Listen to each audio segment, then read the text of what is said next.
In the future world, it's illegal for rich people to run. The man suddenly realized this, and immediately stopped, but almost exposed his poor identity with this action, because the rich never lack time. To avoid being recognized, he hurried to the hotel to book a luxury suite, but he didn't need to pay money. Instead, he asked the staff to scan his wrist with a device. This way he could get the room card. It turns out that in the future world, humans no longer need money to buy things, but spend time. Everyone gets a timer when they're born. For example, buying a cup of coffee costs 5 minutes. Taking a bus costs an hour.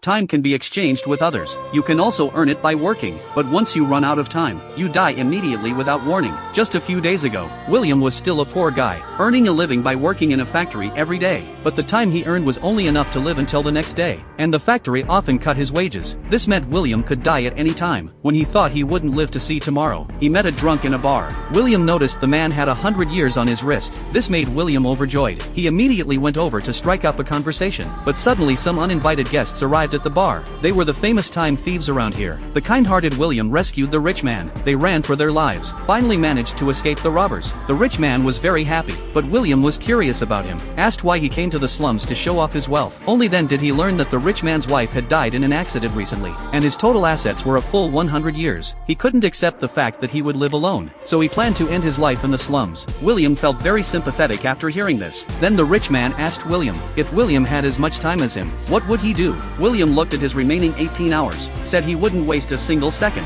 When he woke up the next day, William found an extra 100 years on his wrist, and the rich man had long since disappeared. William immediately went to the window, only to see the rich man sitting on the opposite bridge. When his time ran out, he fell straight off the bridge. It was obviously the rich man's way of thanking William for saving his life. That night, William took flowers, wanting to tell his mother the good news, but he waited and waited for his mother to arrive. William realized something was wrong, hurriedly ran towards his mother's workplace. It turned out that when his mother was about to take the bus, the fare suddenly increased from 1 hour to 2 hours, but his mother only had 1 hour and 30 minutes left. If she chose to walk home, it would take 2 hours. She begged the driver to take her home first, said her son would make up the time when they arrived, but the driver refused. No one on the bus wanted to help either. Mother had to get off in a hurry and run home, but time was running out. Finally, William met his desperate mother on the road. They ran wildly towards each other, but in the end, mother was one step too late. Just like that, William watched his mother die in his arms.